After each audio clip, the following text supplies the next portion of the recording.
V tomto videu sa nachádzame pri staršej výsadbe, ktorá bola založená zhruba pred 6 rokmi. A teraz si hlavne ukážeme mnohé chyby, ktoré sa tu udiali, alebo hlavne na čo si máme dávať pozor pri nielen výsadbe, ale aj pri následnej starostlivosti o ovocné stromy. Prvou dôležitou vecou je neustála kontrola ochrany kmienka, prípadne kotvenia stromu.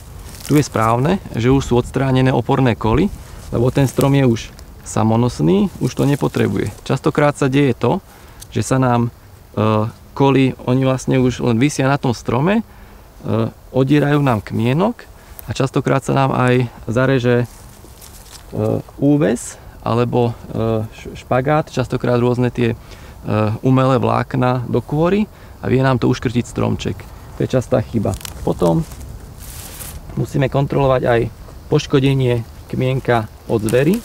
To býva častokrát, bývajú výsadby úplne zničené.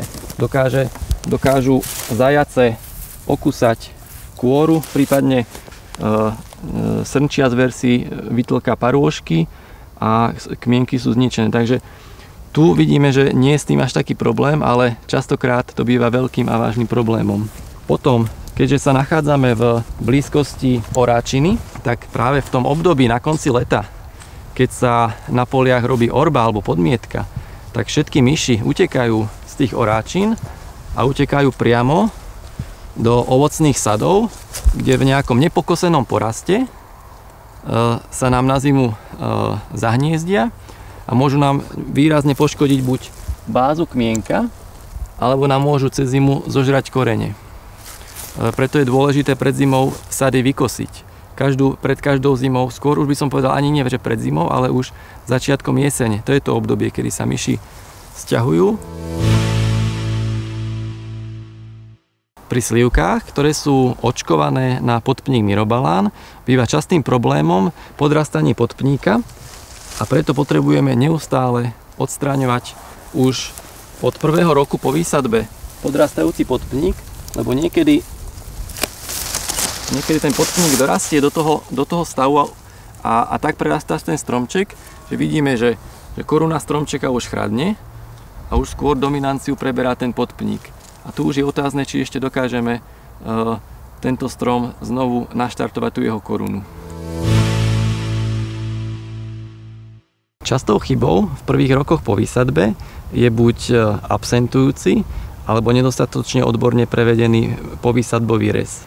V prvých rokoch potrebujeme zakracovať korunu, aby sme rozbehli rast stromu a zároveň aby sme vytvorili korunu, ktorá má predpoklady fungovať do budúcna. To znamená pekná vzdušná koruna, hlavne pri ovocných stromoch a hlavne, aby sme sa vyvarovali nejakým rizikovým buď ostrým vetveniam, takzvaným tlakovým vetveniam, ktoré sa v budúcnosti vedia rozlomiť alebo rozčesnúť, alebo napríklad odstraňujeme rôzne čapíky, ktoré sú ponechávané po reze. Tu napríklad vidíme, že bol po jarnom reze zanechaný čapík, ktorý sa nedokáže sám zahojiť a preto potrebujeme pri tom opravnom reze tie rany akoby zahladiť a začistiť. Napríklad pri tejto slivke vidíme, že tu nechýbal povýsadbový rez, korunka bola pekne zapestované jednotlivé kostrové konáre, podporený rast stredníka, možno jeden taký detail,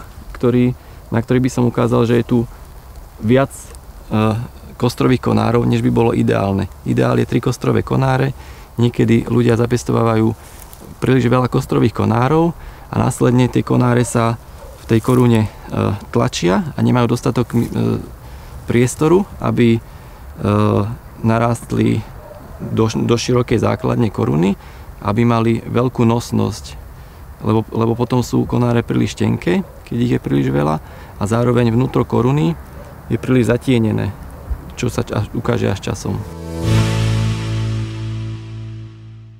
Každý sad potrebuje svojho správcu alebo svojho gazdu, ktorý sa raz za čas prejde výsadbou, skontroluje, či stromy nie sú poškodené, či sa nám úväzy nezarezávajú do kôry, alebo či nám funguje ochrana a kotvenie stromu. Potom taktiež sledujeme aj prípadných škodcov alebo napríklad nejaké ochorenia v korunkách, napríklad božky, ktoré nám veľmi vedia pribrzdiť odrastanie mladých stromov, prípadne pri ovocných stromoch je veľmi častým problémom roztoč, rôzne roztočce. Dúfame, že vám naše rady pomohli a veríme, že budete mať z výsadby stromov radosť, že vaše výsadby budú odrastať a že za 10-20 rokov sa budeme prechádzať v ich tieni.